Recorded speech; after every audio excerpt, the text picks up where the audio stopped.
All right, so everyone should be able to see my screen. Pretty much what I'm going to do, and I think this is going to be helpful for a couple reasons. One, because right now, just like usual, whenever I make a course at the start, it's text, images, and eventually I'll add in videos for each lesson just to kind of go along. It's going to be explaining the same things, but I know like some people enjoy the video format, so we'll do that as well soon. But right now it's just text and images, so this will be kind of the opportunity to talk through it. If we have questions along the way, I'm going to kind of explain each section or lesson and then look at the chat on the side. And then once that's cleared up, move on to the next. Just because if there's any questions that come up, great, I'll answer them. And it also gives me a good gauge on if I need to make adjustments, because these are never perfect right off the start. We're always kind of tweaking them or adding things that need to be there over time, because that's just how things are, especially when there's such a big piece of work like this. There's going to be something missing. And then the same goes for if I make a typo or I maybe forgot something at a certain area. I'm going to notice it when we go through this, because like I said, there's a lot in here. So there's a very high chance that there's something off, and I'm probably going to catch it along the way. So that'll be helpful as well. So yeah, we'll pretty much get into it. And this here is going to be pretty much foundation model, protected swing in one course, kind of bringing them together, and then also refining a couple steps, more so to make it easier to follow along with, getting you to the same spot, the same conclusion, just in a more direct way.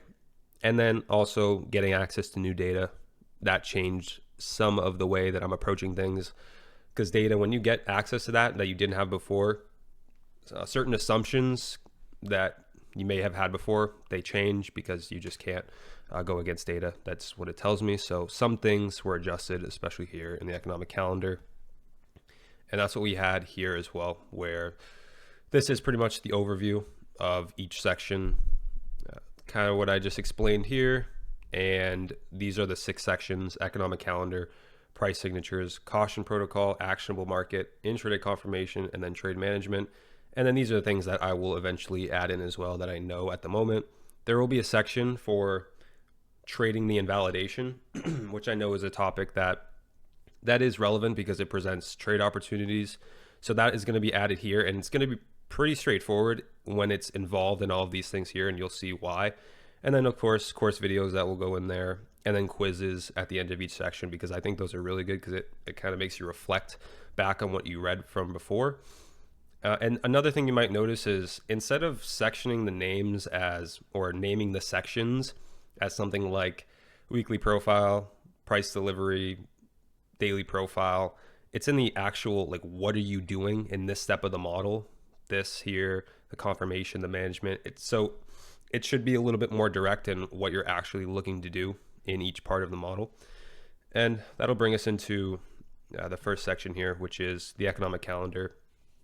I am going to go through most of these, just even though most people already know these things, but I'm going to go through it anyways. This is the same, very similar as before, the calendar settings. You all know this link will take you to forexfactory.com as you go through it. When you first open up forexfactory.com, it's going to look like this when we put all of these filters on. This is what it's going to look like. And of course, this is not what you want. It's extremely overwhelming. There's news events on Sunday. Like, there's too much going on here. Most of these events, especially if you're trading a specific market, they mean absolutely nothing to you, and they probably won't even impact the market. So we can avoid and ignore most of these. This entire section is pretty much telling you, take off orange folder, yellow folder news. We only care about red folder.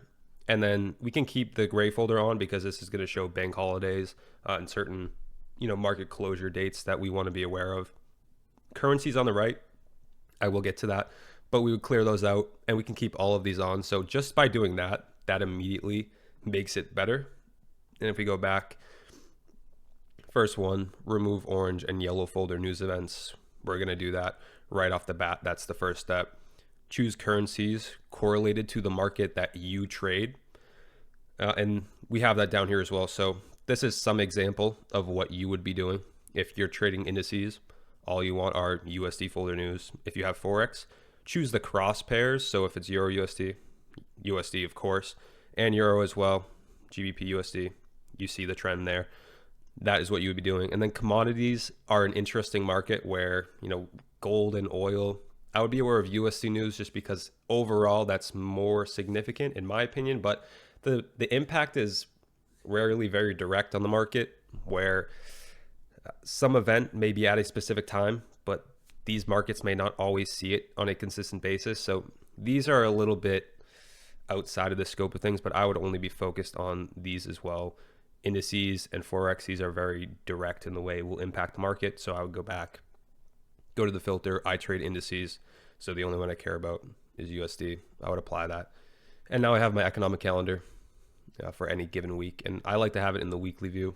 So this week, not really in month or yesterday on the daily basis. I like to view it on the week. And that's pretty simple. Everyone pretty much understands that. This is what your economic calendar would look like at the end. News protocol. This is where some things have changed slightly. So make sure we're good. Rules around the economic calendar.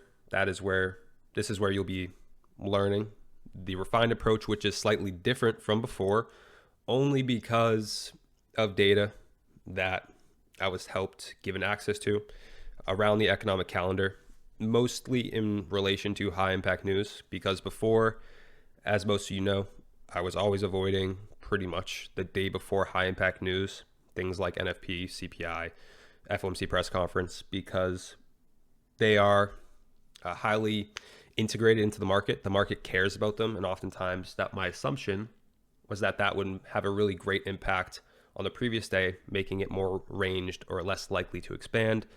But I'll explain why at the end, it's at the end of this section or a lesson where that is explained. But the rule now is avoid opening any trades, any session prior to a high impact news event. So intraday, let's say you have NFP tomorrow as an example, NFP at 8:30. I would not be opening any trades prior to 8:30, trying to maybe scalp the London session or doing anything like that. It's not really of my interest, and that rolls over into the next rule, where you wouldn't position yourself in the overnight session prior to the event, because there's no holding a position through a high impact news release. That's never going to be something that you will ever find me doing. These are things that you can't predict. And most of the time, if you are trying to hold through an event like this, you're going to get either stopped out, or in the case that you're wrong, which is very possible with things like this, your stop can get slipped. You lose control of risk management. This isn't just, if we want to be consistent, we're never opening trades or holding trades through high impact news releases. That truly will never change. Of course, there's going to be times where you're applying that rule and the event maybe does what you want, or the volatility is low. That's just over time, we want to be avoiding this. And I think everyone here understands that. And then the other thing is just be aware of other news drivers on days that are being entered on. So that's what you'll see me do when we're going over the economic calendar like this here. I'm going to first look out for high impact news events. NFP sticks out to me immediately. I'm aware of this because I have to go into tomorrow actively saying I'm not trading before 8:30. I'm not holding a trade through 8:30. That is a rule, a strict rule. Doesn't matter what the market's doing. But outside of that, I'm going to be aware of these other events on this filtered out economic calendar, because they are going to bring volatility into the market in some way or another. And I compare that alongside with entries. I could say maybe this daily profile or this entry is not completely there, or the framework is slightly off. I want to wait for this volatility driver to come through for better confirmation or more narrative. That is what you can do with that. So you want to be aware of those times, because 8:30, if there is no news event there, it's not a volatility driver. So we want to know that is existing. So for example here, this type of economic calendar, Tuesday CPI, no holding trades or no opening any trades intraday session prior to 8:30 on Tuesday. No holding trades or no holding open trades through 8:30 on Tuesday, because it's high impact news, CPI. And then the rest is just being aware of 8:30 on Wednesday, 8:30 on Thursday.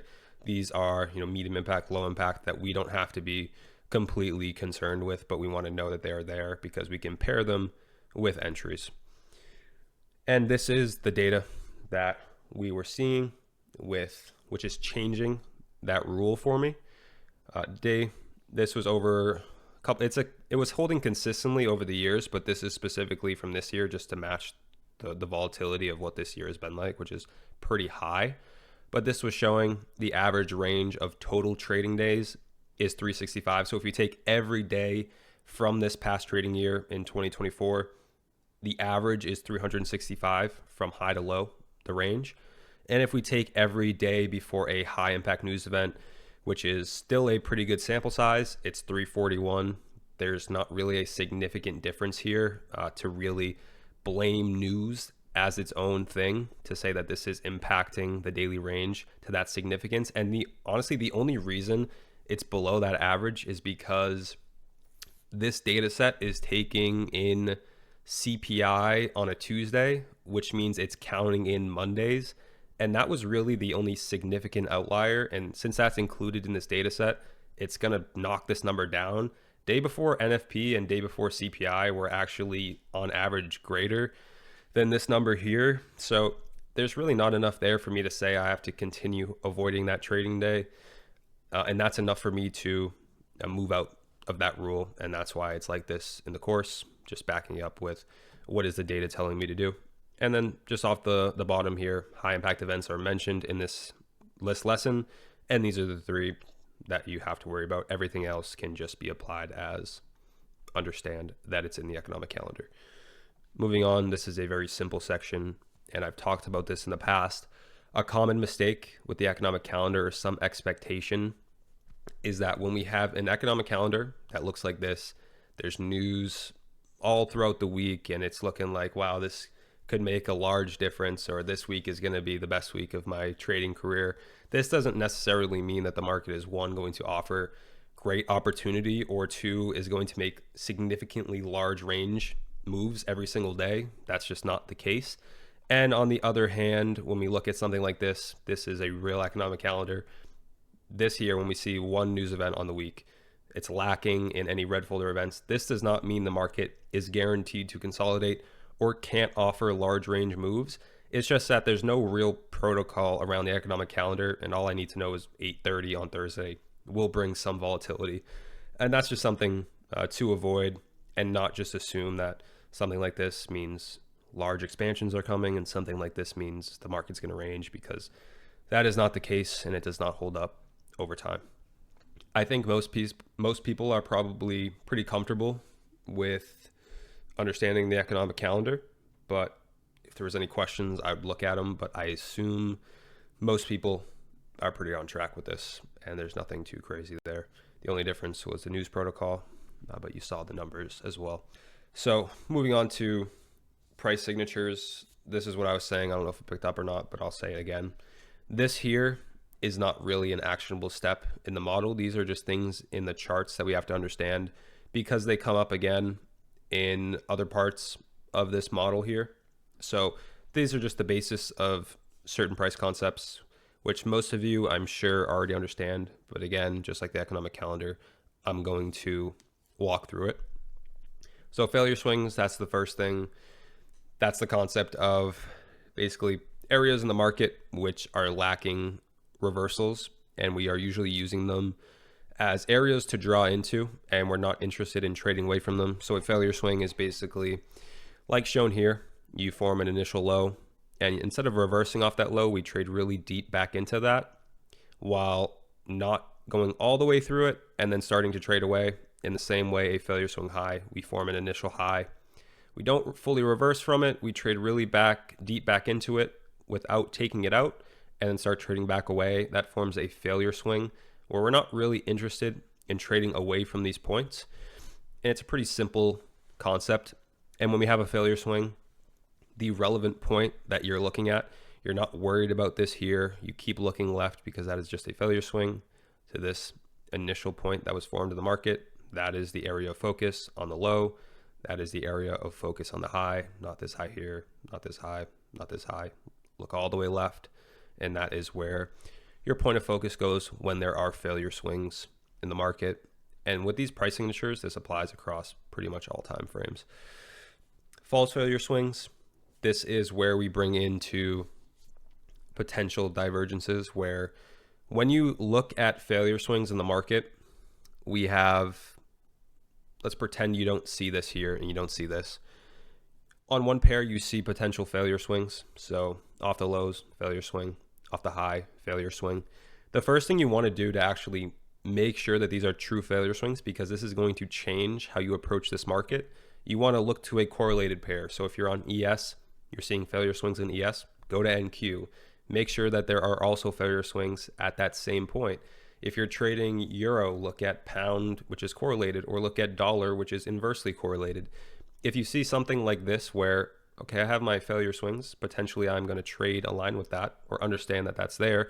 But then I look to, let's say, ES to NQ, and oh wait, it's not failure swings on NQ, it's actually a manipulation.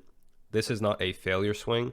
This is a divergence, which we could actually trade away from just because we have a manipulation on NQ as well. So that changes your approach. If you look off the lows, for example, one pair is a failure swing, the other is also a failure swing. That is a true failure swing because they are both showing that there's no protected swing from that point, and that would be an area you would want to trade into and act as a draw. That's pretty much the first thing you're always going to do.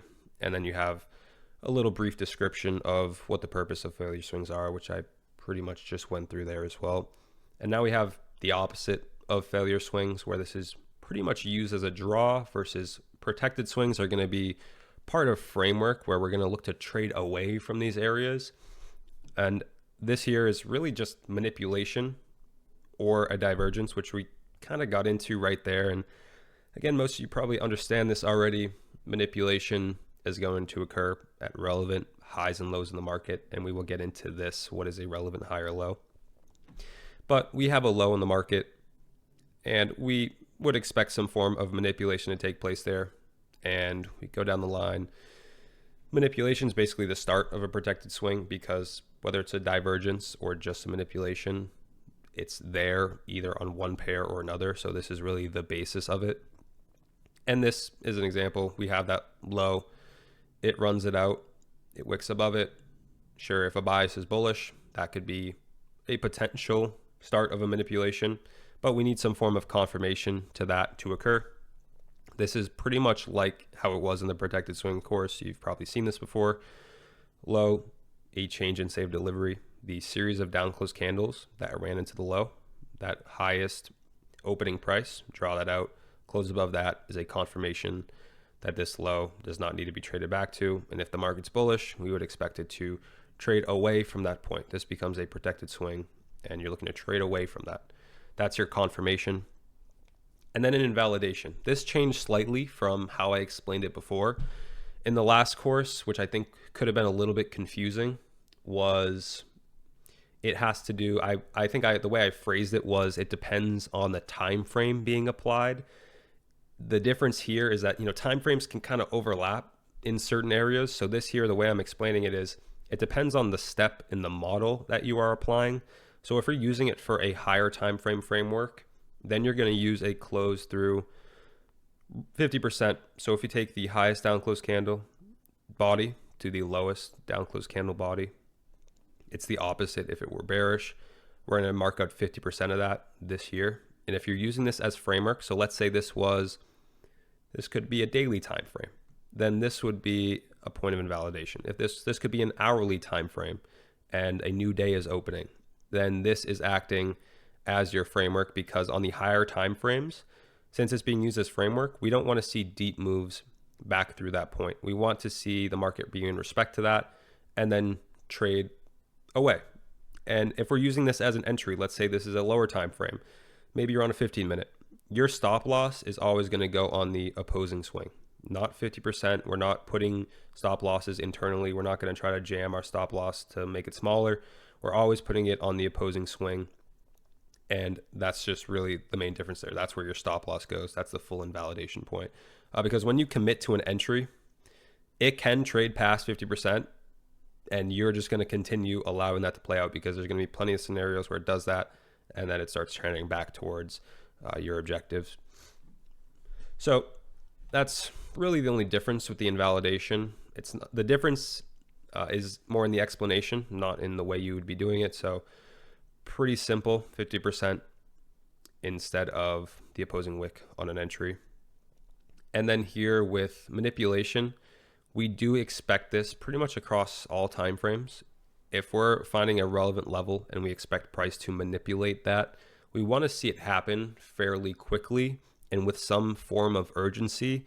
So when we see the market, if we're expecting this low to be an area of relevance or for price to manipulate that to start trading higher, and you see it, okay, initially closes below, and that depends on the time frame. If this is a daily, that is significant. If it's a lower time frame, then when you see it kind of taper off, it's not immediately reacting from that point.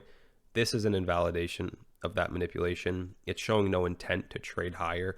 Ideally, it happens quickly and it wicks that low or the high that you're looking to be manipulated. And that's just a general characteristic, but this will come up again more specifically in later sections of what you'd be looking for, because this does change slightly across the time frames. Divergence, this is pretty much the same concept that I explained before, where it is paired with the understanding of what a manipulation is. So for example, one pair, ES runs out a low. You look at that same area on NQ and it makes a higher low. Lower low to this, higher low to this. That's a divergence of correlated pairs. This still is a protected swing, and that would be on the pair you're looking at. This low does not need to be traded back to.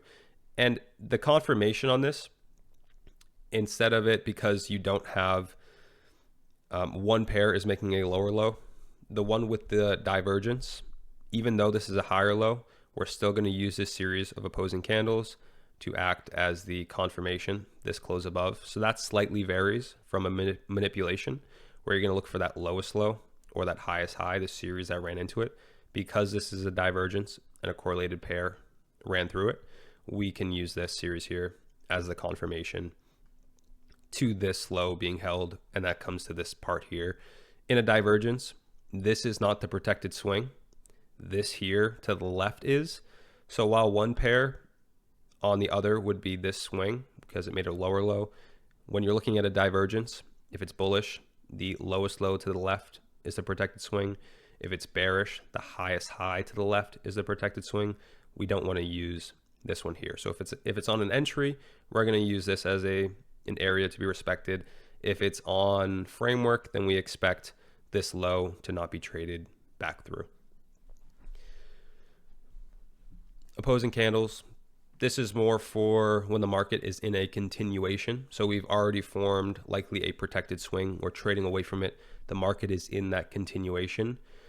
The general expectation is that pretty much across all time frames is that when the market is expanding and we have that expectation, opposing close candles, certain ones that are closed through, should hold price. So if you close above down close candles, when the market is expanding to the upside, those should support price. If you close below up close candles while the market is bearish and expanding lower, those should resist price once it closes through. This here. So we only apply this when there is a narrative for the market to continue or to expand in one direction. Closes through opposing candles mean nothing if the market is not expanding. You need that. It is an absolute necessity to start applying this logic. And the confirmation, similar to what it was before, the confirmation throughout that continuation. If it's bullish, down close candles, there can be series like this. Draw that highest opening price. If it's one candle, the opening price, we are looking for the close above that. If it's bearish, it would be up close candles. Look at the lowest opening price of the up close candles. If it's a series, look at the opening price of the up close candle. If it's just one and the close below is the confirmation to say that this should not trade back to that opposing swing in the continuation. And there's some just general rules to selecting the continuation, the opposing candles in a continuation. And there will be some more specifics as this gets into other parts here. But the general rule is that you're looking for either a series or a single opposing close candle that has a bulky candle body, but then also one that provides enough range where it will actually protect the opposing side once it closes through. So for example, this is valid, a series. So two down close candles, bulky candle bodies, it's providing a decent range. When it closes above, I would expect that not to return here. But when we look at 2, 1, the candle body is very small in relation to the candle, but also it's very small ranged. So once you get that close above, should you be confident that this should not be traded back to? Unlikely, versus when we see something like this, a single opposing close candle works. It's offering a good range, a bulky candle body, close through. Great. That's what we're looking for. And that's a general rule. There's other things that we're going to add in Confluence to this, especially with the entry part, which is always there. But this is just a general thing, and you want to just build your eye for this, and it's just pretty common sense. If it's a small range candle like this, a close through, why would it protect your stop loss if it's 5 points on NQ, 10 points on NQ? Like, that's just not relevant.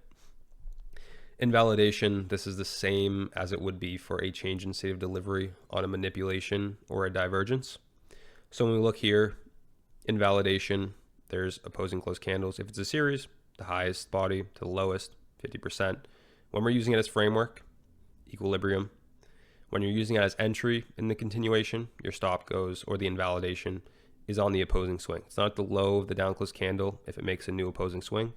You look left, the lowest swing, and that would be your invalidation point, because that's where you're placing your stop loss.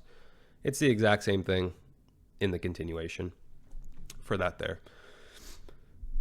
So I assume that's pretty straightforward with price signatures. So I want to assume so, at least. So I'm going to move on to the caution protocol. So the way that I restructured this a bit is thinking in terms of when should I not participate in the market. So if you know when not to trade, then you pretty much already know when to trade. And we want to start on the side of, okay, if this is happening, I don't even care about the market, or I'm staying out, or I have to add caution. And if it's not in one of these 3, so if I filter these 3 out and it's not in that, well, now we're in an actionable market and I can start thinking about framing a trade. So we're going to start here. And the first thing that holds up for me is the rule of avoiding Monday. And I do this already 95% of the time. And even when sometimes I'm looking for a trade on Monday, it either isn't offered to me or it just ends up in a losing trade. But I'll explain the reasoning behind avoiding Monday and why I continue to do this, and pretty much have always done this. The first reason is just based on data.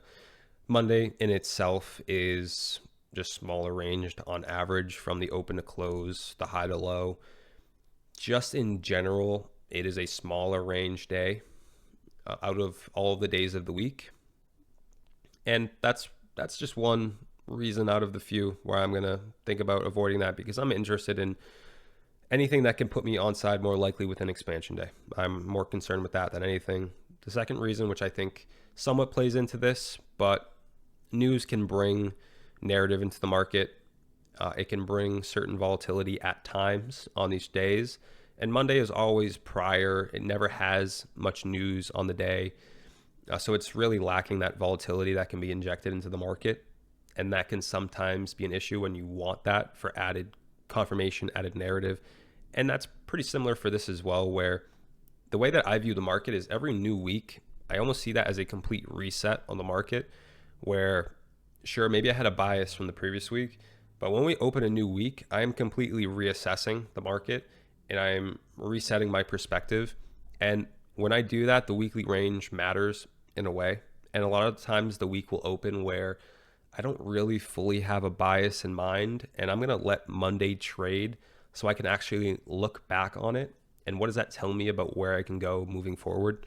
So for example, here, this could be a previous week. I'm not holding any bias here. I want more context for Monday. And I'm going to allow that to trade, because looking back on what that does means a lot in my trading. So these are the 3 reasons generally why I'm avoiding Monday. And also it's a personal thing as well. So I added here, I would only be trading on Monday if you have some form of, you're journaling your trades, or you have something to say, okay, Monday, you don't perform poorly, or your trading is not impacted specifically just because it's Monday. That could be a reason to say, maybe for you, you can look at trading on Monday. Maybe it works for you. or your perspective is slightly different, I'm going to leave that up to you. But I'm going to tell you most of the times Monday is not of interest to me. I want to look back on it, use it as framework. And that's kind of why this rule is here. So caution protocol, if it's a Monday, I'm avoiding it because it usually does not bode very well overall. That goes into the next one. Similar to what you all know already from, I believe this is in the foundation model, expansion rule, when we're going on the daily time frame. So we're not thinking about confirmation here. We're not thinking about entries. We're just looking to frame a potential idea. And the expansion rule is a caution protocol because at the end of the expansion rule, we have to fully reassess the market, and we want to be a little bit hesitant because we can't continue trading a trend. But we'll talk about this here. What is the expansion rule? It's when on the daily time frame, we have 3 consecutive days of expansion in a row. Something like this: bullish, 3 consecutive days; bearish, 3 consecutive days in the same direction, no pause, nothing going on in between. And this is especially emphasized, and this kind of came up this week, when it occurs within a single week. That is when it's pretty extreme to be cautious on trading that continuation, because we expect the market at this point to pause or start trading back into the range. We don't expect a 4th continuation day, a 5th continuation day. We're going to take a step back, reassess the market, and apply a little bit more caution, because we have to now reframe a trade idea. We can't just keep continuing trading these to the upside or to the downside. That's why it's part of the caution protocol. And the only thing that you really have to think about is the 3 days in a row. It can't just be the close of the daily candle. So it can't just be 3 consecutive bullish daily candles like you see here. They need to be expansion days. And really what defines an expansion day, and I mentioned here, this is just a visual cue. You don't have to measure the days. You don't have to do anything fancy. An expansion day is going to open near the low, close near the high on a bullish day. It's going to open near the high and close near the low on a bearish day. It's going to be on average larger than most candles around it at that time. Something like this. These are obviously expansion days. But when you look to the right, sure, we have 3 up close days in a row, but these are not considered expansion days. If you look at the candle body, the bulky candle body matters because that shows the trend is holding throughout that candle. And that is what is a characteristic of expansions. So when you see something like this, this is not a valid expansion rule on this day here. It doesn't have to pause. It doesn't have to return back to the range. It could still trade to the upside versus something like this. And this did come up this week where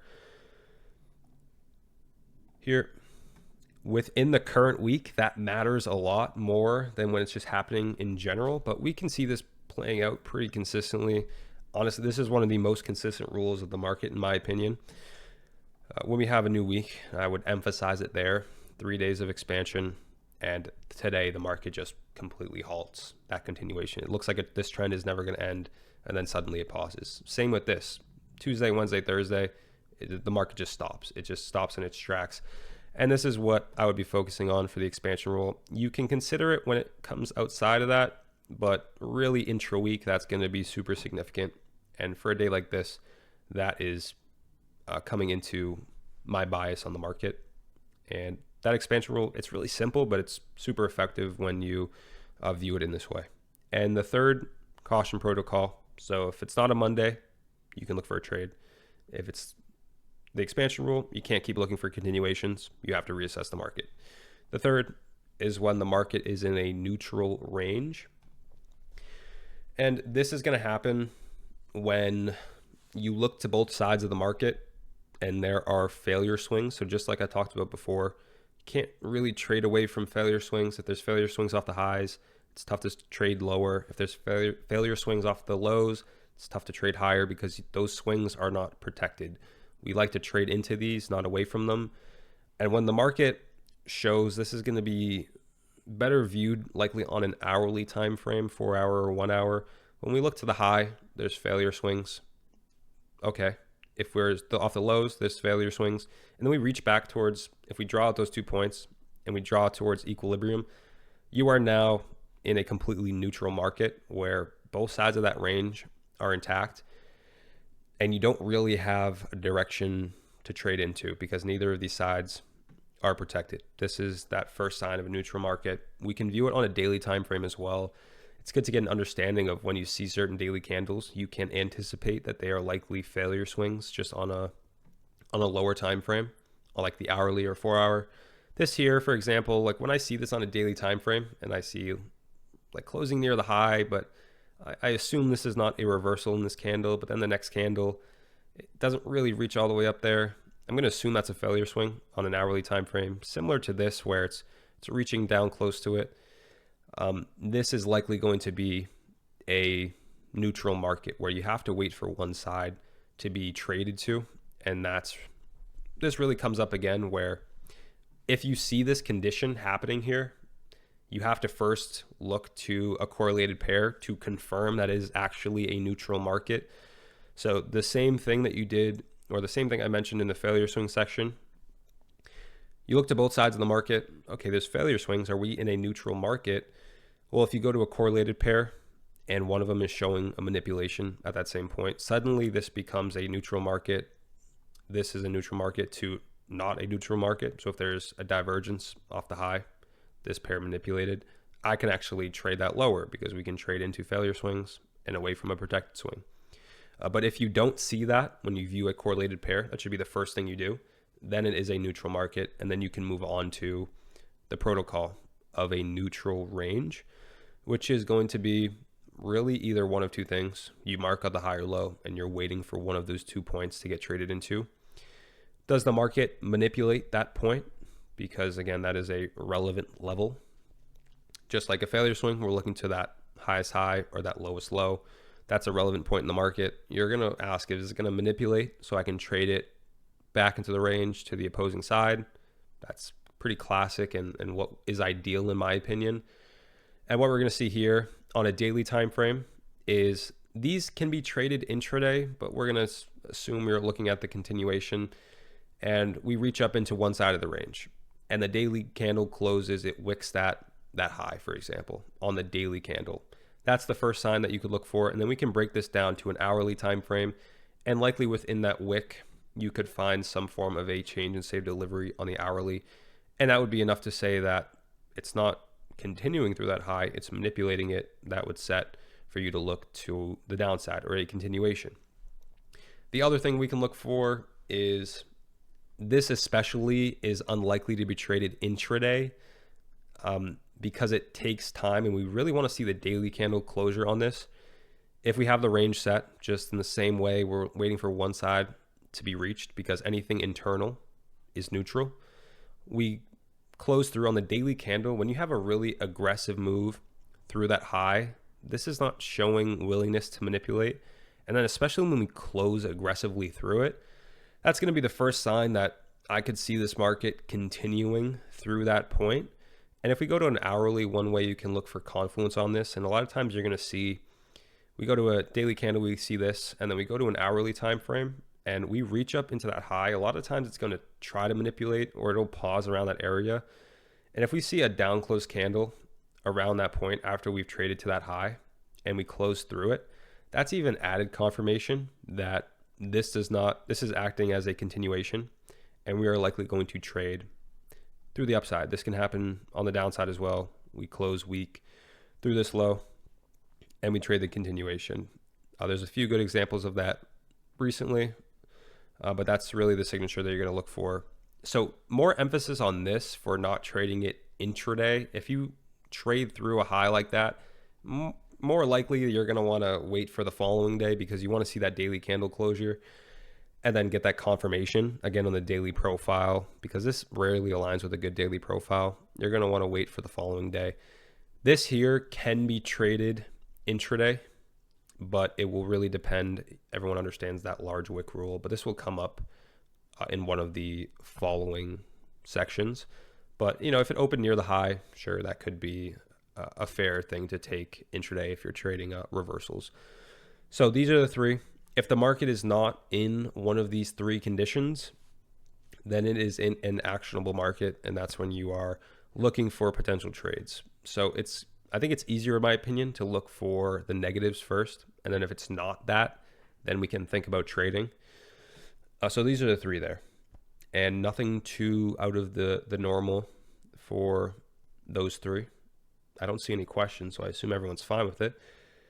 And we can go into an actionable market. And the only small adjustment that I made to this is because a lot of times I was getting questions on certain things, and I could see people doing some things that this should filter out, where when we're looking at the daily time frame, again, we're really focused here on the start, on the daily or the higher time frames, because we're trying to set a narrative or framework. We don't want to be looking so far back in the past, because as price goes on, especially when we're looking to frame reversals or just relevant points in the market, when we, for example, like this here, like this high so far back, maybe it means something, but when we look at really far old areas of price action, when we're focused on short-term opportunity, this is not as relevant. And I would prefer that people look towards more recent times, because that's going to have a larger impact on how the market is moving, at least in the short term. But it also filters out wanting to make really long-term predictions, saying, okay, this month or this is happening throughout the months, so the entire first quarter I'm going to be bullish, things of that nature, where we don't want to really be tied to these. We want to be able to be nimble in bias, and if necessary, going back and forth when needed, and not being too attached to any long-term bias. So I find that only looking 30 days back is plenty, and the only way you need to do this on your charts, if you hold shift and then drag on the daily time frame, you're going to get your 30 bars. So for example here, 30 candles back. If I'm looking for a point of reversal, that is way more than I'll really ever need. You can look outside of this for something like an objective or a draw. Like I can scale here because the market's trading into it. But when it comes to, I think the market's going to reverse here, or this is offering good framework, you really want it to be within the past 30 days. You can do this directly on your chart, or you can just have a general idea that this is what I would want you to be doing, and that would be the focus. So that's the only reason that's there, to kind of filter out doing anything that wouldn't really be aligned with the purpose of this model.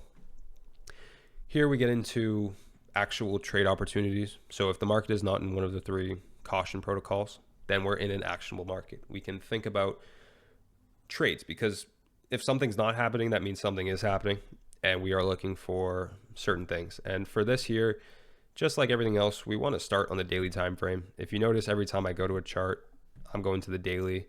You don't see me drop to an hourly before looking here, because most of the time you're going to get everything you need from the daily time frame, but you have the option, if necessary, when more detail is needed, to go down to a 4-hour or an hourly for something like this. So an actionable market, this is pretty much taking the valid framework, is taking price delivery and making it more simple, where this covers expansion. You're already applying expansions. You're already applying consolidations, those two protocols, without even realizing it if you follow these two things. And then the only thing left outside of that is reversal or retracement. And if you go back to what those are, a reversal is just when you make a protected high and it is trading the other direction, a protected low when it's trading higher. A retracement is just when there's a protected low with an opposing draw to the upside, or a bearish retracement is when there's a protected high and then opposing draw lower. Like, it's basically the same thing. And if you follow this, you're going to be trading aligned with daily price delivery. So the only thing you have to really work on with this is, I think this is a super important skill that you have to build, which is understanding, if the market is not in one of these three things, where can opportunity occur from? And that's what this lesson is here. And I would say spend a lot of time with this here, because this is where we kind of go away from thinking about predictions on the market, and I'm focused more on, where does my opportunity exist? Is there already a protected swing formed? Am I near a relevant swing high or low that can be ran out and is going to offer an opportunity? That's really the point of this here. And I would really, like I say, spend time with this section, like this here. I'll kind of break down what this is showing, and let's pretend this is a daily time frame, because we're pretty much using your understanding of failure swings and protected swings to draw out where opportunity in the market exists. So this here, there's some explanation above that you can walk through, but I'll just show, I'm trying to give you the perspective of what I see in the market here, and you can forget the numbers for now. When we're here in the market, let's say this is a daily time frame, and I'm going to think, is there already a reversal established that I can start trading away from?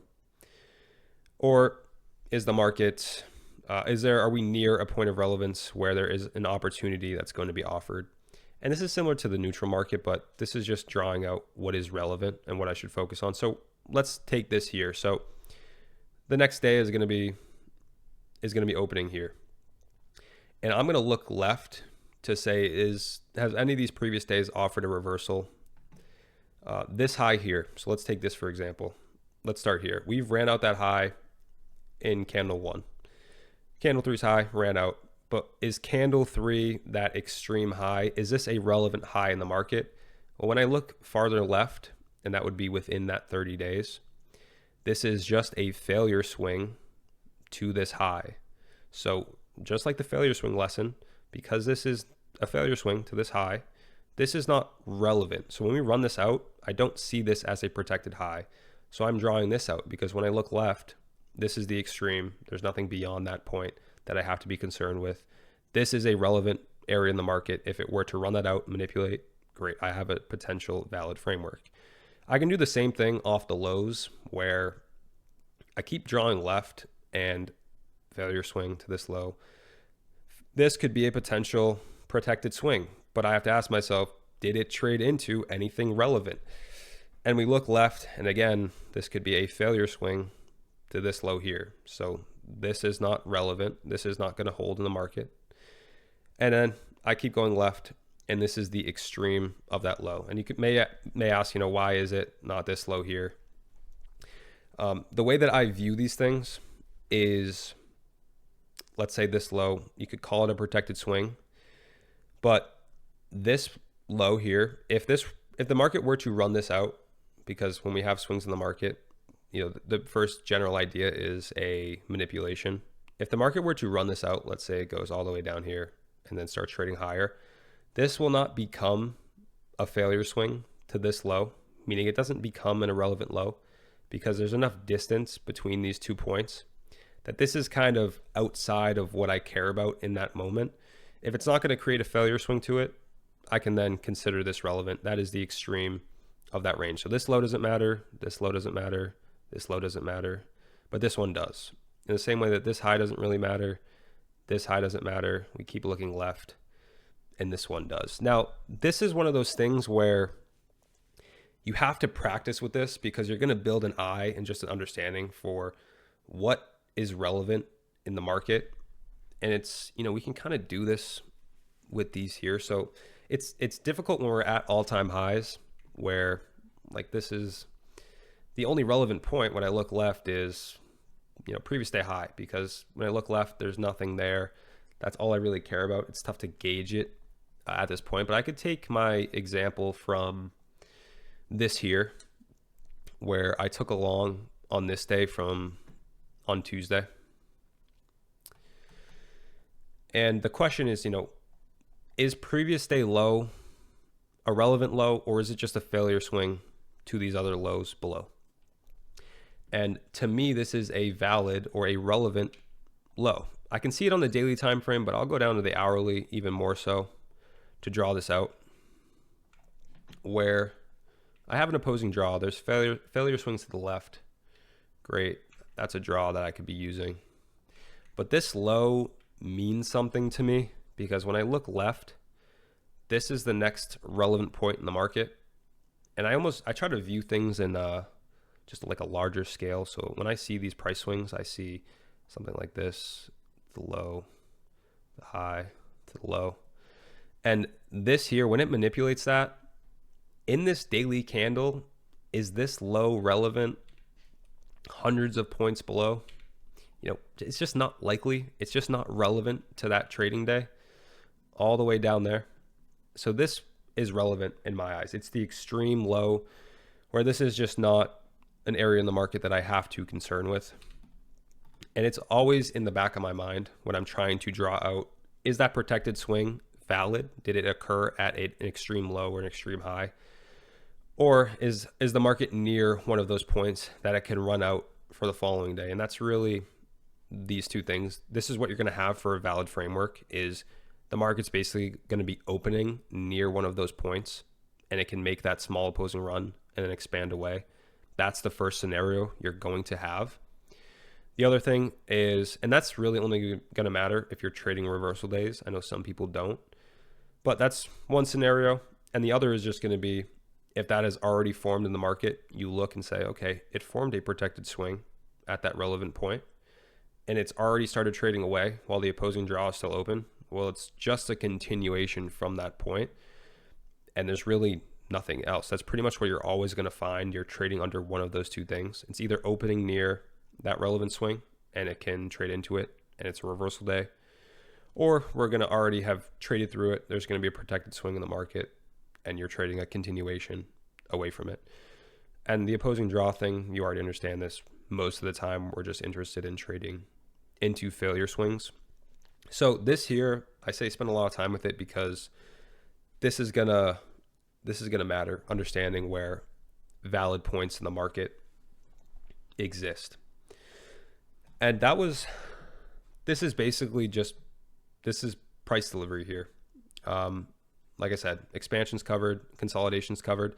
This is just that, I'm giving air quotes right now, where reversal or retracement is just protected swings at relevant points or failure swings, and understanding what to do around those. So this here is an important section that I would spend some time with and practice in the charts. And the next thing, the weekly range. Again, this can be simplified into a couple things. And the weekly range, we're already doing it with the Monday rule, where we're not rolling over the bias. I'm going to look back on and let Monday trade without me. The previous week, the bias is not rolled over. Every Monday, every new week, I am resetting my bias and setting that narrative again. Profiles with the weekly profile. This, again, it's just the expansion rule. When you understand the expansion rule and you're already trading alongside that and you're avoiding Monday, you are basically trading weekly profiles. Because all of these profiles, if we look at them, classic expansion week, it's 3 days of expansion. Midweek reversal, 3 days of expansion maximum. Consolidation reversal, 2 days of expansion. Great. Thursday counter, 3 days of expansion. The market pauses or returns back into the range. They're all around that same rule. So if you're applying that and avoiding Monday, you're already trading weekly profiles without realizing it. And the only thing outside of this is when one of these profiles is not really relevant, or that expansion rule is not occurring, you're going back to, it's a non-profile. You're just going back to valid framework, because this rule is what creates weekly profiles. If that is not in place, then you are going back to valid framework. It's pretty much setting you right back here. So there's nothing overly complicated with this. And the weekly range, if you're just following the steps of this here, you are already trading weekly profiles without maybe even realizing it. Yeah, it's really that's really all it is. I don't see. Let's see, intraday confirmation. Yeah, so these two things here are the higher time frame, the narrative, avoiding the market. When do I have an idea that I have a potential trade? And that's what these two sections are doing. Start here. If it's not in a caution protocol, then we're here. Valid framework, weekly range, it all wraps into each other. So this here, there's really not much else to go through. It's pretty straightforward. And then if we have a valid framework, so you're only going to intraday confirmation if you have a valid framework, because that's what we need to have a trade. This applies to when we are looking for continuation days. We're trying to set that invalidation point, because reversal days, we don't have that, because it's just that valid framework where you're going to have a relevant swing that the market is opening near, and that's going to be your framework for the day on a reversal. But continuation days, we're going to look back into what the previous day did and find that invalidation point. So this is pretty simple. This is stuff you guys likely already understand.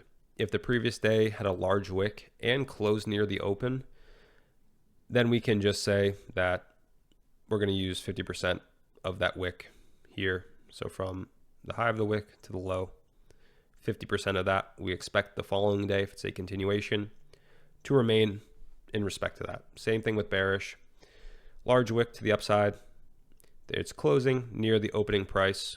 Okay, I can use that wick from the low of the wick to the high, 50%. We expect the market to set some framework in reverse on the continuation day below that point. Expansion days, again, if you're looking for the continuation, but the previous day was more of an expansion candle, meaning opening near the low, closing near the high, large candle body, just like we talked about before. Instead of using the wick, because the wick is small, you would use the entire previous day range. So from the high of the candle to the low, 50% of that, the continuation day to the upside and the following, should remain in respect to that, not trade really through it at all. Down close candle, bearish continuation from the high to the low, 50%. This framework on the continuation lower, this should not reach 50% of that candle.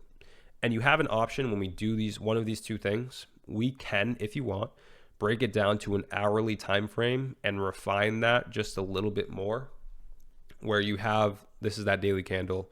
Let's say this is an expansion daily candle, and we go into an hourly time frame. We have 50% of that daily candle here, but sometimes you can go to an hourly and you'll find opposing close candles above. So for bullish, above 50%, we're looking for down close candles. This here, we can refine that invalidation point because it's nested within that area. And we could even draw out the opening price if we wanted to. If the market reached into it, we would expect it to support price because it's opposing close candles in the continuation. So this is a way to refine it a little bit more. It's an optional thing that you can do. But if you want to keep it simple, you can just do the daily candle like this. But I do like to refine it a bit. I think there's a decent example. I don't know why I'm thinking of this, but I think Euro had some decent. Where was it from? Last. Yeah, so this is a decent, okay example here.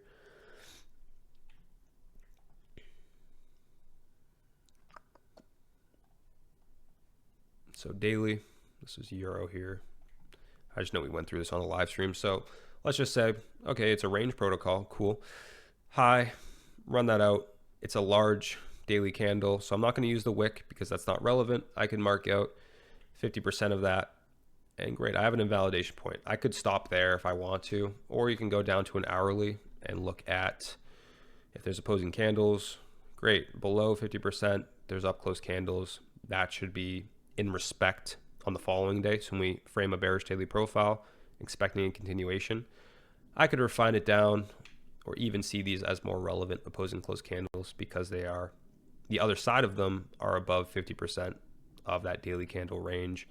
And then the continuation is there, just as a chart example.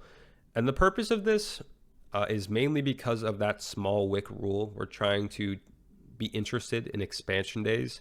If the market reaches through that point, that means it's creating a large wick. If it's trading beyond that, it's making a large deviation from the opening price, whether it's a expansion candle as a previous, reaching down, or it's a reversal, it's reaching deep into that signature. We expect shallow retracements. So we want to see it occur above that point when bullish or below when bearish. So that's really the point of this, is that it's forcing you into only trading the small wicks, and it's forcing the market to respect that rule. And if it does, then you have a trade opportunity.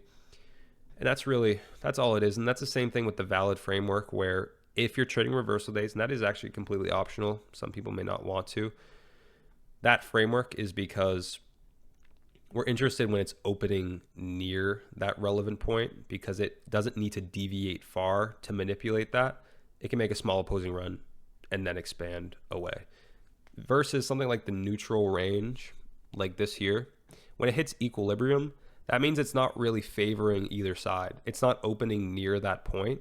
So you don't really have a favorable side to be trading, versus if it stays up here, never trades to equilibrium, well, then you don't have to really worry about this here. You're just interested in that high being read out. That's the relevant high. That would make more sense. But when it trades back here and this failure swings to both sides, you're not closer to either one to set a framework. So that's why we're more interested in the close proximity like this here as an example. And that would set your framework. And the previous day, of course, it applies to when you're trading the continuation. We can go down to intraday. So that's part of your intraday confirmation. That's setting the invalidation point. And then this here is when we're going to start getting into the confirmation piece alongside that invalidation point. And the 7-hour time frame is what we're going to be using for daily profiling. And this section here is just, you don't even have to look through it if you're not interested, but it's giving you some breakdown of why I'm using this time frame and the reasoning behind certain parts of it. So some data sets in here, and I'll go through it before getting into the daily profile part. So the 7-hour time frame, it's used to simplify the daily profile. And the main reason being why am I using this time frame is because it really does a good job of sectioning off what most would consider the 3 market sessions of Asia, London, and New York. So the first candle is, I'm going to be referencing this as the 18 candle. This is what some would consider Asia session. So from 18, these are Eastern Standard, 18 to 1 o'clock. The 1 o'clock candle, which is what people would consider London session, 1 o'clock to 8. And then 8 o'clock is the New York session, 8 o'clock to 15, which is basically the close. There's an extra hour in there, but that's just not really relevant. We're focused on the earlier hours most of the time anyways, so I'm not really concerned with that. So these 3 candles here section it off very well, and we can see this here. This is a measurement of the volatility across each candle, and it does a really good job of just sectioning it off. So the 18 candle, the open to the close of that, it's relatively lower volatility overall. It's always going to be like this. Most of the time, it's going to be less active price action. And then we get into the 1 o'clock candle, and I'll come back to this and it will start to make sense. The 1 o'clock candle, we have the 3 o'clock London open. So that's a market session open. You can see that first spike in volatility. That there, and that's kind of trends throughout the entire session. It's a little bit higher than the 18 candle. Relatively speaking, it makes slightly larger ranges. But then this is where we really get into the 8 o'clock candle where you see a massive jump. And this is likely due to, well, generally speaking, the New York session. We have 8:30 news. Many times we have the 9:30 open every single day if you're trading indices. But this here really does hold across most markets because New York is just where most things are being traded. 9:30 open, there's 10 o'clock news. Everything is really nested in these early hours and it holds throughout the day. So that sections it off really nicely. There's a little bit more here. So brief explanations. Yeah, the Asia session and the 18 candle, and no trading in here. We're going to get more into specifics there. The 1 o'clock candle is like London session, slightly slower. And the 8 o'clock candle is really where volatility starts to pick up. You see more expansions. And we'll get into some of these data points that you'll likely find interesting. The first is intraday reversals on expansion days. So when we filter out certain days to be expansions, that's what these fall under. And then an intraday reversal means a high on a bearish expansion day or a low on a bullish expansion day. So we're focused on that initial point of reversal. And the most interesting thing with this, which I was not aware of before, is the 18 candle making the intraday reversal 40% of the time. And before, I didn't really have a daily profile to go alongside this signature. It was a lot of discretion that came alongside this. So that's pretty surprising. The 1 o'clock candle, only 21%, and then the 8 o'clock candle, 39% of the time. You can see that distribution. That is, I used the wrong one for that, but that's perfectly fine. This is the image. I'll change that around. 40%, 21, 39. The next one is the amount of the total daily range. The 18 candle takes up 17%, so that lower volatility. This kind of correlates to that first image, 17% of the total daily range.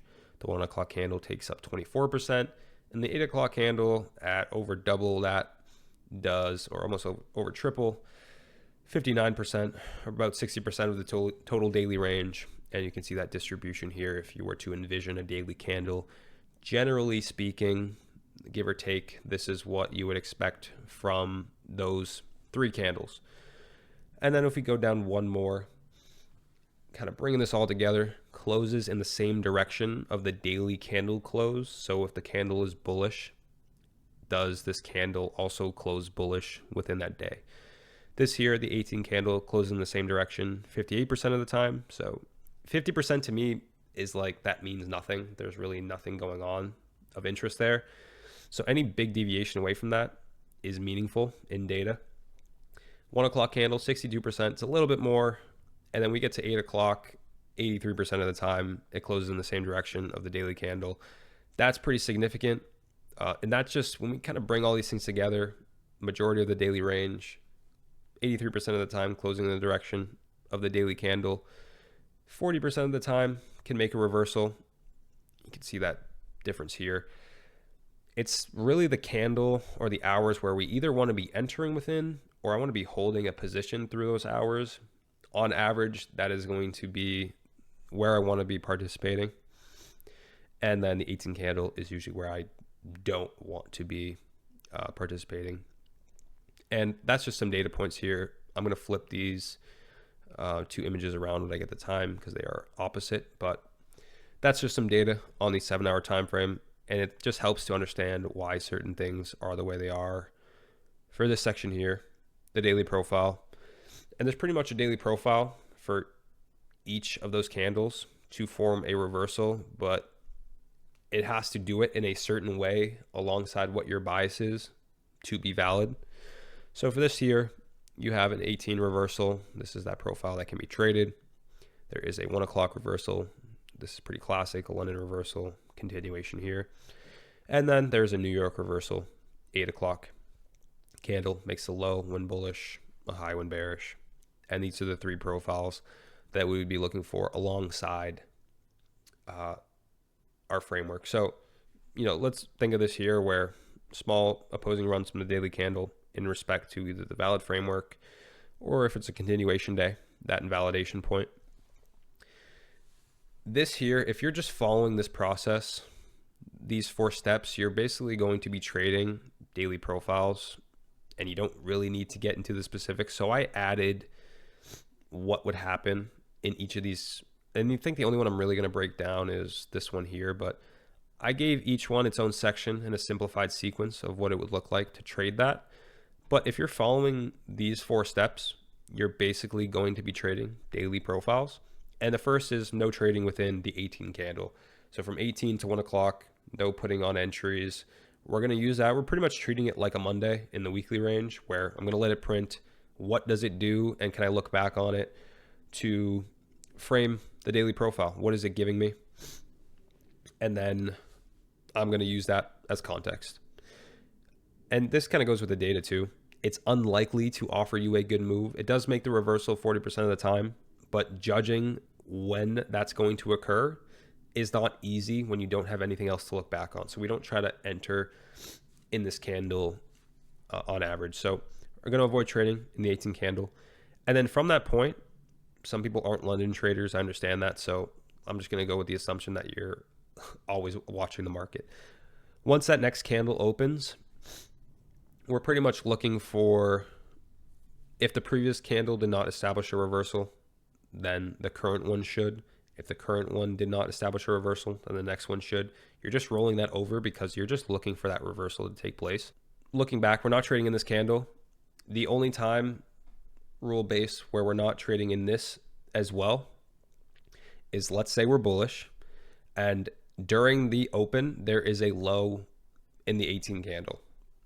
In here, we are not trading away from that point. Reason being is because we do not want to try to predict that this is the low of the day. It's very possible that we could reach back down into it and then manipulate that to trade higher. And also this profile is reliant on these 2 candles. So without the close of this candle, we don't know if this low is going to hold in the market. So if you're bullish and there's an 18 candle low here, As long as that's intact, you're not trading. If you're bearish and there's an 18 candle high, as long as that remains intact, you're not trading in this candle here. We're waiting for that close because here we're going to look back on that. This is a valid profile, and I'm going to talk about this because it's the one that's a little bit different. This becomes a valid profile when, let's say we're bullish, it makes it low. We're not trading in this candle because if we're here and we look back on this candle and the market has already started the continuation, so we have deviated far enough from that low where it does not make sense for the market to trade back down, we are not going to expect it to do that. We are still bullish, and you need, as long as the opposing draw higher is still open, we're just going to look for that continuation signature in this candle here. There's plenty of examples if you want to go back to what that would look like when the market is breaking down or breaking higher. Go here, especially when the market's really expanding. So there's one that I traded myself. So we can look at these where, okay, we're down here and we're bearish. Does the market need to return all the way up here? Or is it likely that it's already in the continuation at this point? It's likely it's already in the continuation and I could trade that to the downside. Similar to these here, the market already starts to break. You can just trade the continuation. All of these, there's a lot of them here. Similar, 18 candle puts in a low, avoiding this. When we're opening here and we're expecting, the thing is we're expecting this candle to expand. It doesn't really have time to make that large opposing run and then make the move. This is going to take up the majority of the daily range. So if we've already broken away from that 18 candle low and it doesn't make sense to return, we're going to expect this to just be a continuation. And that really goes well for a lot of the times where the market is just heavily making that move. And that's the logic around this, why we're not going to speculate on it here, because when we look back, we need these two candles to understand if we can start trading this as a continuation. The only time that's not going to work is if it's pretty much this full invalidation where, sure, there's an 18 candle low, but it expands to the point where it either, one, runs out all objectives for the day. There's nothing else to trade into. Like, this is a very large expansion. Or two, it trades against you and expands through the invalidation point. That's when this profile doesn't work, because it's a full invalidation either way. It's when it breaks away just enough while you still have room open a trade to get on side with that. So that's this profile here. Other than that, it's really, okay, did the previous candle make the reversal? Is this a reversal? No, I'm going to roll it over here. It runs out the low when I'm bullish. I'm going to look in this candle if there's an initial confirmation.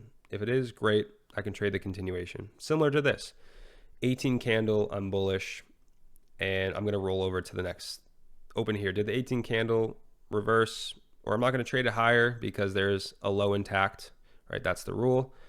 It didn't trade into that, so there's no established reversal. One, the market didn't break away from that low in this candle here, so we're going to expect in this candle here to run all of that out because a reversal has not taken place in one of the previous candles. It's really just that step. Did a reversal occur? If not, I'm rolling over to the next candle. And that's really the basis of it alongside that rule as well. And then you can go through these as well, where these other profiles, like what has to happen. Okay, the 18 candle is ranged or makes an opposing run. The 1 o'clock candle runs out the opposing swing of that candle. You have initial reversal and then continuation entries. You can read through these because it's just going to rephrase what I'm saying. But it's basically just, if you follow these steps, you are going to be trading alongside the daily profiles. So that's really daily profiling there. And you can read through, like I said, the specifics of each one within this here.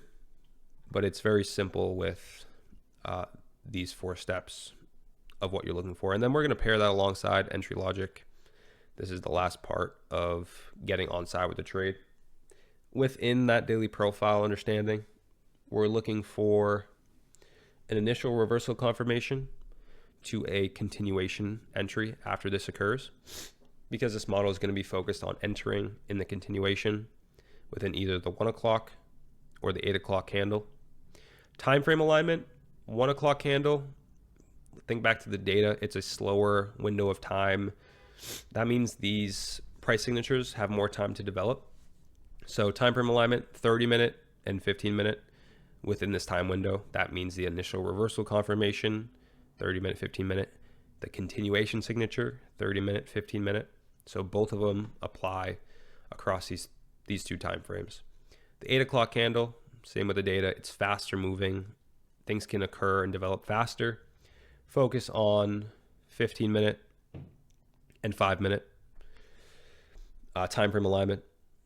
And it's just because the market moves faster. And there's another thing in here with, I believe it's at the, yeah, I'll get into it. There's a little bit more specific with time frame alignment, but this is where you want to be focusing on these two here. So initial reversal confirmation, it's nothing that you don't already understand. It's a change in state of delivery that aligns with the daily profile. So off the low or the high, you're looking for that series or that single opposing close candle in respect to what those time frame alignments are to get that close through.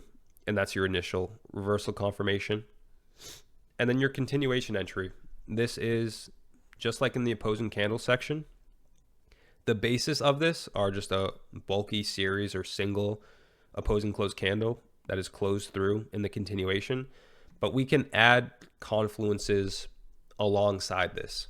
And the few things that we can do, a run on a short-term swing, a divergence at the opposing swing, opposing candle formed at a volatility driver, a close through occurring at a volatility driver, an opposing close candle in respect to other opposing close candles. So that's what you have here. So we can pair in the continuation, short-term swing, run that out, close above, confluence. Divergence at the low, close above, that's confluence. Stop will go at that low. Opposing close candles, either formed or closed above at a volatility driver, that's confluence, or in respect to other opposing close candles. These are things that we can bring together to make this a little bit more meaningful, and you can look for these alongside your entries in the continuation, again in respect to the time frames above. So we can have an initial reversal confirmation take place in the 1 o'clock candle, 30-minute to 50-minute. And then the continuation may take place in the 8 o'clock candle. So the continuation signature can be 15-minute and 5-minute. It doesn't have to all happen in the same candle. It's just whenever it does, you have to use the proper time frame alignment. And the time frame filtering, this is where you can kind of move a little bit more freely with the time frames. You don't have to fully restrict yourself, but the way that I view it is 1 o'clock candle, focus on 30-minute, and don't drop below the 15-minute. But you can look at the hourly as well. It's very possible that that could offer a signature. 8 o'clock candle, a little bit more freeing as well. 15-minute and 5 is just a general where you're really going to want to be most of the time. 30-minute will have its chances to be relevant in this candle. There is moments where that will be used, and I would use it if it's offered. And then 4-minute and 3-minute, these are only to refine. If you're viewing something on the 5-minute and you see it developing there, but it's not giving you that clear signature, maybe there's a large wick, small candle body, and you want to get a better perspective, that's what these two are for. I wouldn't drop below a 3-minute. It's unnecessary and maybe pushing the boundary a little bit. The only rule here is start high time frame and then go top down. If you have the signature on the higher time frame, beautiful. That's what you take. There's no reason to drop lower. And then the minimum is don't force a lower time frame to try and, like, if you're not seeing it developing here, don't drop lower. That's forcing a signature that isn't really there. That's really the only rules around time frame filtering. But this is what I personally use when I'm using time frames. And then for entries, this is something I should have defined in the previous course, but I always use market entries. So when you are using closes through opposing candles, because that's the basis of what an entry will entail, close through, I don't need to use a limit order and wait for a retest. Once it closes through, that validates this low as protected, or a high if bearish. Once that closes, I can enter pretty much any time on the open of this next candle, as long as at that point my risk to reward is good, because my stop loss is going on that opposing swing every time. As long as my risk to reward is good, at the point of this opening candle. I'm not waiting for a retest. I'm not setting a limit order. I'm market entering in because there's going to be plenty of scenarios where that retest just doesn't occur because it's not a requirement. The market doesn't have to do that. So I don't enter in that way. I use market orders. If the risk reward is set, I'm pretty much in on that trade and not thinking much more beyond that. And the last section here, you go through all those steps. This is just your trade management. These here were in the foundation model, focusing on fixed point risk, not fixed, or focusing on fixed dollar risk. Fixed point risk is what we don't want to do, meaning you say you take an entry on a trade and it doesn't matter what type of setup it is. You're not adjusting to the volatility. You just, all your trades, you take 30-point stop losses. That doesn't work consistently. Some trades are going to need to use a 40-point stop loss. Some trades are going to need a 30-point, maybe less, maybe more. It's always changing. And we want to have our stop loss here at the correct area. That is the invalidation point. So we're trading the chart, not a fixed point risk. And this is what we want to avoid doing. This example shows you could get stopped out because of a fixed point risk where you should have still been in that trade if you had the correct stop loss. Instead, we want to use fixed dollar risk, meaning, and these are limit orders just being shown because it's easier to get the understanding across, even though you'd be using market orders. But let's say your fixed dollar risk, just in general, let's say all your trades, you're risking $2,400. And this is using NQ contracts, $20 per point. This trade is requiring you to use a 40-point stop loss. I'm going to take 3 contracts on that, and it's going to give me $2,400 of risk. This trade is different. It's only requiring a 30-point stop loss, and they're both at the valid areas of invalidation. Great. I'm going to use 4 contracts because it's still equal to $2,400 of risk. So that's what we want to be adjusting around, because your stop loss is always going to be at that invalidation point on the chart. And then there's some disclaimers. I'm not telling you to risk $2,400. And then it's using limit orders just because it simplifies what I'm trying to get across in this lesson. Just like the entry logic section, you use market orders. Objectives and scaling. This is very similar to the foundation model. We're still looking for 2R on these trades. That's really a minimum expectation. When you're lower frequency trading, we're kind of looking for a decent move. When we do all these steps, all that work, we want to get something out of it. And that is really what we're looking for on a trade idea. At that point, if we're hitting 2R, we want to be, let's think about scaling some off, half or more off of that position.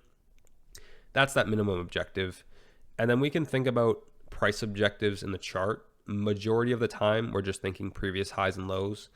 You can use daily, 4-hour, daily, like previous day swings, all of that good stuff. But even if you just go to an hourly time frame, and this is similar to what I was doing before, I'm just looking at the major swings that are relevant.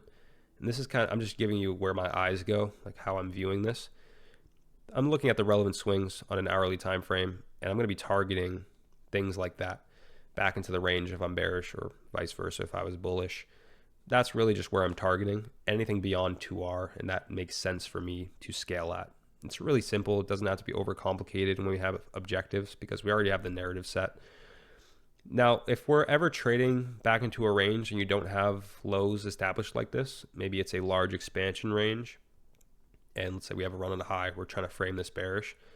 When you don't have lows, there's obviously no clear lows to target. You can use 50%, so the highest high to lowest low. 50% of that range is a good area to be targeting, and anything beyond that is just like trade management. How far can I get that trade?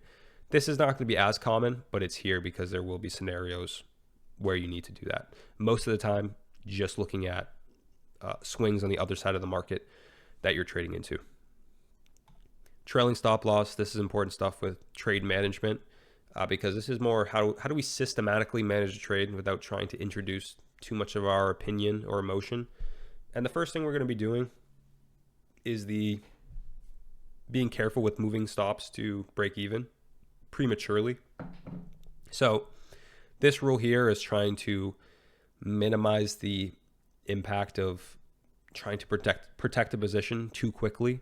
So an example here where the market, you take an entry, great, it starts to work out. This is where your initial stop was, and it just kind of starts breaking higher. It's slightly in profit, but it didn't really reach towards 2R yet. and you try to protect your position at a little past break even, because maybe it makes you feel like you're protecting the trade, but you're not really allowing it to play out. We want to avoid doing this because the market doesn't know where you entered your trade, I should say. It doesn't see that as a relevant point where this is where your stop loss should be. That is the invalidation point. And until it either one pretty much runs to your stop loss or hits a certain target, you shouldn't be messing with your stop loss much. And we want to avoid pushing trades to break even right after it just barely gets into profit. This is what this rule, and we'll get into some more specifics here, but as we trailing really starts after a trade is moving in profit. We have invalidation points. It's the same thing as anything else. You can look at the general rule of large candle bodies, a wide range. Once they close through, we can trail to the opposing swing, close through, opposing swing, close through, opposing swing, trailing that stop loss. Those are good invalidation points along the way as the market is continuing. And I like the 50-minute and 5-minute to do this. And this is one scenario that can occur on you when you are trying to manage a position. And I just call this discretionary management, because you are going to have scenarios where, like, it's so nice to have this because it's obvious where you should trail your stop loss. But there's going to be times the market just breaks away. And the first thing you should be thinking of when it's breaking away like that, sell into strength and buy into weakness and close that position out, because you're going to be getting good fills on that. Like, just start thinking about scaling. So the first thing is just favor scaling over trailing a stop loss, because you don't have any defined area to trail it to. The market isn't giving you that more mechanical sense. So favor scaling first. If it's at that point, sell into the strength, buy into the weakness.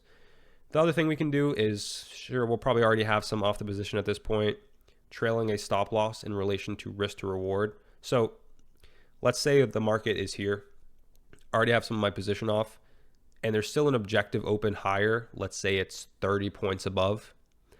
I don't want to have my trailing stop loss 80 points below, because I'm risking 80 points to maybe get 30 more. That risk to reward doesn't make sense. So you can try to trail it where you say, maybe I have 30 points left on this trade, and it makes sense to risk 30 or maybe less to try and get there.